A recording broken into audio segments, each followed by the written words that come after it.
مولا مولا، سب ٹھاٹ پڑا رہ جائے گا جب آنے والا آئے گا۔ یہ دھرتی سونا اگلے گی، یہ چرخ گوہر برسائے گا، کعبے کی چھت پر غازی کا ایک روز علم لہرائے گا۔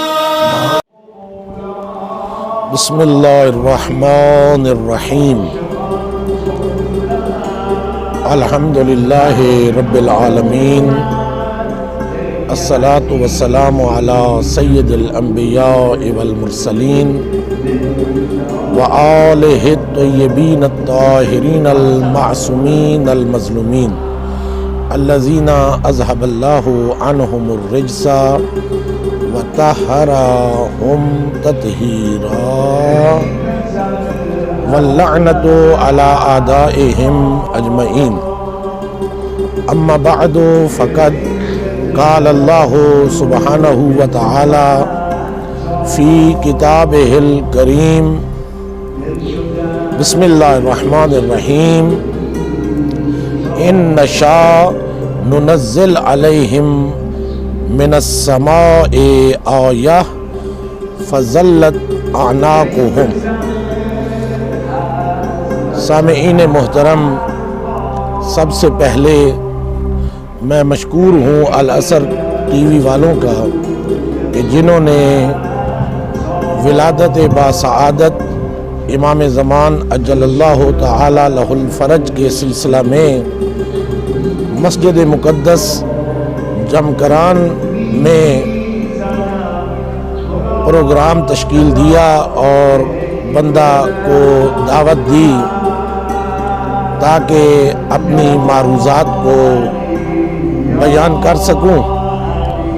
آپ کی خدمت میں قرآن مجید کی ایک آیت مجیدہ کو تلاوت کیا ہے، جس میں ارشاد پروردگار ہے، ان نشاء ننزل علیہم من السماء آیہ، اگر ہم چاہیں تو آسمان سے ان کے اوپر اپنی ایک آیت کو نازل کر دیں، جس آیت کو دیکھتے ہی جو سامعین ہیں، ناظرین ہیں، دیکھنے والے، فظلت اعناقہم، ان کی گردنیں جھک جائیں۔ تو یہاں پر مناسب ہے کہ میں اپنی معروضات کو ایک شعر سے شروع کروں کہ دنیا والوں نے عجب شور مچا رکھا ہے، بدعت و شرک کو اسلام بنا رکھا ہے، گر تجھے اپنی توحید بچانا ہے اے خدا، بھیج جسے پردہ میں چھپا رکھا ہے۔ امام زمانہ کے ظہور کی دعا کے ساتھ ہی میں اپنی کلام کی ابتدا کرنا چاہتا ہوں۔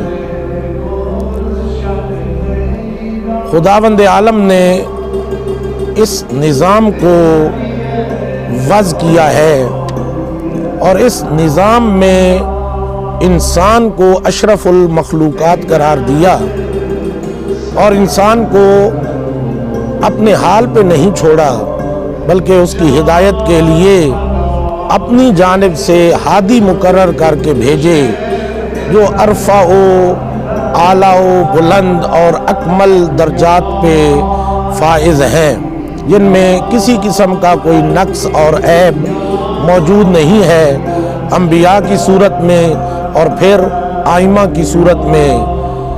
ہمارے زمانہ کے امام اس وقت پردہ غیب میں ہیں، اور امام زمانہ کی غیبت کا سبب کوئی اور نہیں بلکہ ہم خود ہی ہیں۔ اسی لیے معصوم فرماتے ہیں کہ من سرہ ان یکون من اصحاب القائم، اگر کوئی شخص چاہتا ہے کہ میرا شمار امام زمانہ کے اصحاب میں، ساتھیوں میں ہو جائے، تو اس کے ذمہ کچھ چیزیں ہیں، اس کے لیے کچھ ذمہ داریاں ہیں کہ جن کو نبھانا اس کے لیے ضروری ہے، تب جا کر وہ امام زمانہ کے آوان و انصار اور صحابیوں میں شمار ہوگا۔ سب سے پہلے فَلْيَنْتَظِرْ۔ معصوم فرماتے ہیں کہ پہلا وظیفہ اور پہلی اس کے لیے ذمہ داری یہ ہے فَلْيَنْتَظِرْ کہ وہ منتظر ہو جائے، انتظار کرے، امام زمانہ کے ظہور کا انتظار کرے۔ اس لیے کہ رسول خدا کا فرمان ہے کہ افضل اعمال امتی انتظار الفرج، کہ میری امت کے اعمال میں افضل عمل حجت کا اور امام زمانہ کے ظہور کا انتظار ہے۔ انتظار سب سے افضل عمل ہے، اور یہ ہماری ذمہ داری ہے کہ ہم ہر آن ہر وقت خود کو امام زمانہ کے ظہور کا منتظر قرار دیں۔ ہمارے زمانہ کے بہت بڑے عارف آیت اللہ بہجت اعلی اللہ مقامہ الشریف ایک محفل میں داخل ہوئے تو کسی نے کہا کہ آغا آ گئے ہیں، تو وہ پریشان ہو گئے اور دائیں بائیں دیکھنے لگ گئے اور کہا کہ کہاں ہیں آغا، کہاں ہیں آغا، کہاں ہیں آغا۔ لوگوں نے کہا کہ آپ آغا ہیں، تو وہ سر پکڑ کے بیٹھ گئے۔ لوگوں نے پوچھا کہ حضور کیا ہوا؟ تو فرمایا کہ جب آپ نے کہا کہ آغا آ گئے ہیں، میں نے سمجھا کہ امام زمانہ تشریف لے کر آ گئے ہیں، عجل اللہ فرجہ الشریف، امام زمانہ آ گئے ہیں، اس لیے کہ تم نے آغا کہا۔ ما فقط در دنیا یک آغا داریم و آغا امام زمانہ است، ہمارا دنیا میں فقط ایک ہی آغا اور آقا ہے اور وہ امام زمانہ ہے۔ تو اس طرح انتظار ہو۔ تو انتظار کے لیے میں ایک چھوٹی سی مثال دوں گا کہ جس طرح ہمیں انتظار ہوتا ہے کہ گھر میں مہمان آنے والے ہیں تو ہم اس کے انتظار میں بیٹھ جاتے ہیں۔ جب بھی دروازے پر دستک ہوتی ہے یا گھنٹی بجتی ہے، بیل آتی ہے، تو فوراً ہمارا ذہن مہمان کی طرف جاتا ہے کہ ہمارے مہمان آ گئے۔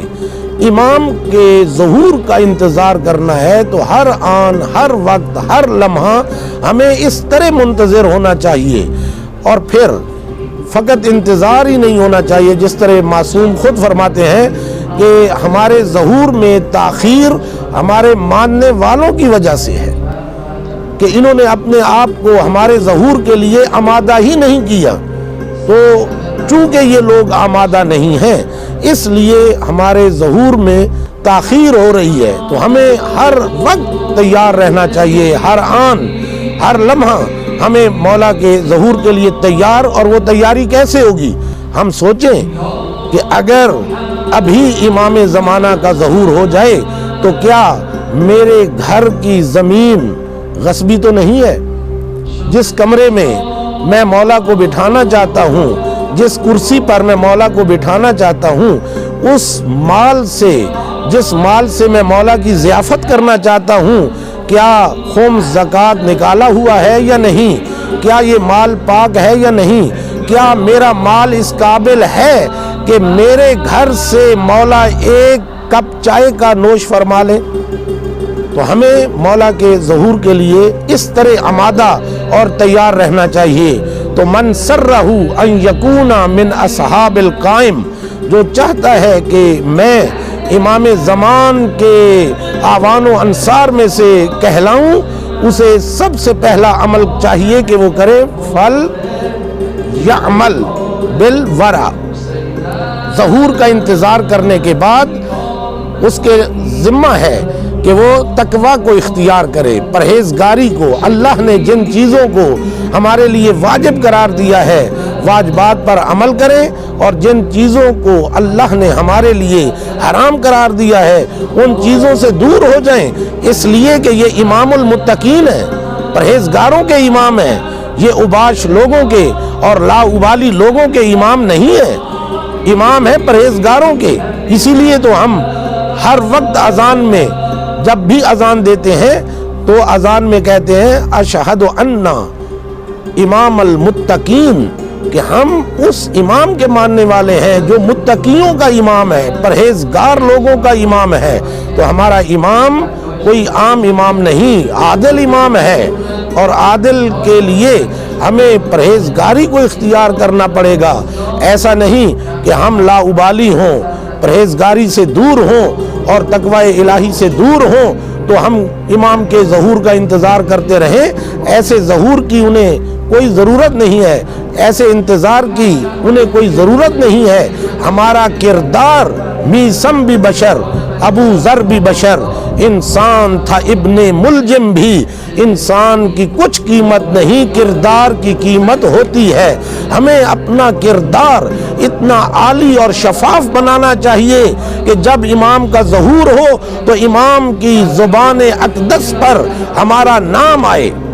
تو جو چاہتا ہے کہ میرا تعلق اور میرا رابطہ جو ہے امام کے آوان و انصار میں ہو، مجھے شمار کیا جائے مولا کے آوان و انصار میں، تو سب سے پہلا عمل فَلْيَنْتَظِرْ، انتظار کریں، اللہ کے کام میں خود دخیل نہ ہوں۔ اور معصوم نے کہہ دیا کہ تمہارے اعمال ایسے ہیں کہ جو ہمارے ظہور میں تاخیر کا سبب بن رہے ہیں، تم اپنے اعمال کو درست کرو۔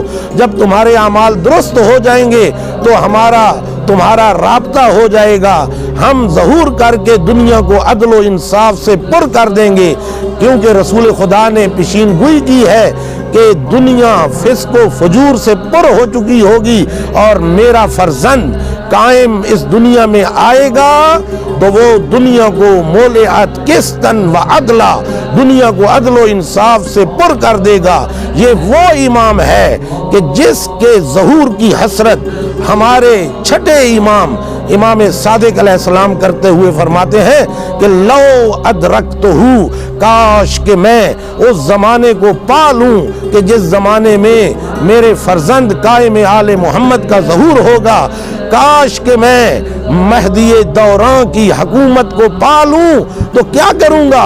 لو ادرکتہو لخدمتہو، تو میں اس کی خدمت کرنے والوں میں سے شمار ہو جاؤں گا۔ میرا جی چاہتا ہے کہ میں اس زمانے میں آؤں اور مہدی برحق کی خدمت کرتا ہوا نظر آؤں۔ تو جو چاہتا ہے کہ میرا تعلق امام کے اصحاب سے ہو جائے، فَلْيَنْتَظِرْ، وہ ظہور کا انتظار کرے، وَلْيَعْمَلْ بِالْوَرَى، وہ تقوی پرہیزگاری کو اختیار کرے۔ اسی لیے تو خداوند عالم نے قرآن میں فرمایا ہدل للمتقین، کہ یہ لا ریب کتاب فقط متقی لوگوں کی ہدایت کے لیے نازل کی ہے۔ یؤمنون بالغیب، جو غیب پر ایمان رکھتے ہیں۔ وہ غیب کیا ہے؟ وہ ہے جسے ہم دیکھ نہیں پاتے، جسے ہم سمجھ نہیں پاتے، جو ہماری آنکھوں سے دور ہے۔ اللہ غیب ہے، اس پہ ایمان لے آؤ۔ اور آج کے دور میں ہمارا امام غائب ہے، ہم امام پہ ایمان لے آئیں۔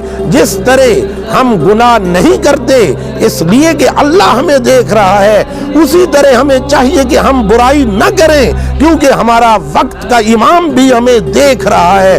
کہیں ہمیں دیکھنے کے بعد میرے مولا یہ نہ کہیں کہ کاش تم ہمارے ماننے والے نہ ہوتے، کاش تم ہمارے شیعہ نہ ہوتے۔ اسی لیے تو صادق آل محمد فرماتے ہیں کہ شیعتنا کونو لنا زینن ولا تکونو علینا شینا، ہمارے شیعوں ہمارے لیے باعث زینت بنو، ہمارے لیے باعث عیب نہ بنو۔ تو ہمیں چاہیے کہ ہم مولا کے ظہور کا انتظار کریں، تقوی اور پرہیزگاری کو اختیار کریں، ومحاسن الاخلاق، اور اپنے اخلاق کو درست کریں۔ ہمارا اخلاق جتنا عالی ہوگا، جتنا بلند ہوگا، اتنے لوگ ہماری طرف آئیں گے۔ اسی لیے تو معصوم فرماتے ہیں کہ لوگوں کو دین کی طرف بلاؤ، لوگوں کو دین کی دعوت دو، بغیر السنتکم، مگر اپنی زبان سے نہیں، اپنے کردار سے بلاؤ۔ صادق آل محمد فرماتے ہیں کہ اگر کوئی مسافر کسی بستی میں آ جائے اور رہنا چاہتا ہے، پوچھے کہ میں نے رات بسر کرنی ہے، کسی کا بتاؤ، تو ہر آدمی کی انگشت آپ کی جانب جائے کہ فلاں شخص کے گھر چلے جاؤ، وہ آپ کی مہمان نوازی بھی کرے گا، آپ کو رہنے کے لیے جگہ بھی دے گا، زاد راہ نہیں ہے تو وہ بھی دے گا، تمہارے ساتھ حسن سلوک سے پیش آئے گا۔ اگر اس میں کوئی خرابی ہے تو وہ یہ ہے کہ وہ صادق آل محمد کے ماننے والا ہے۔ تو اس پر ہمیں فخر ہے کہ ہم صادق آل محمد کے ماننے والے ہیں۔ ہمارے سینوں میں ولایت آل محمد کا جوہر ہے، اور یہ جوہر اتنا عالی ہے کہ جس کے ہوتے ہوئے ہمیں دنیا کی کوئی پرواہ نہیں ہے۔ دنیا کا مال ہمارے پاس ہو یا نہ ہو، ہم اس دنیا میں سب سے بڑے امیر ہیں، اس لیے کہ ہم امیر المومنین کے ماننے والے ہیں۔ ہم مومن ہیں اور ہمارا مولا سب سے بڑا امیر ہے جو پوری کائنات میں تصرف کا حق رکھتا ہے۔ ایک آدمی نے آ کر صادق آل محمد سے اپنی تنگ دستی کا کہا، فرماتے ہیں کہ تو بہت امیر ہے۔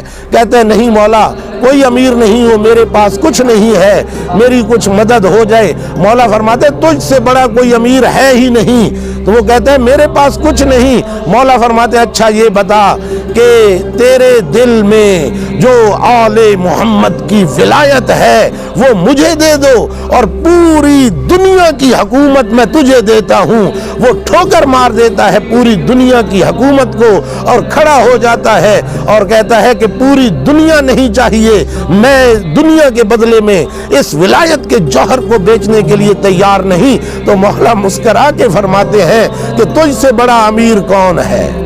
تو ہمیں چاہیے کہ اپنے اخلاق کو درست کریں تاکہ لوگ ہمیں دیکھ کر کہیں کہ جس امام کے ماننے والے اتنے خوش اخلاق ہیں، اتنے نیکوکار ہیں، ان کا امام کتنا بلند و بالا ہوگا۔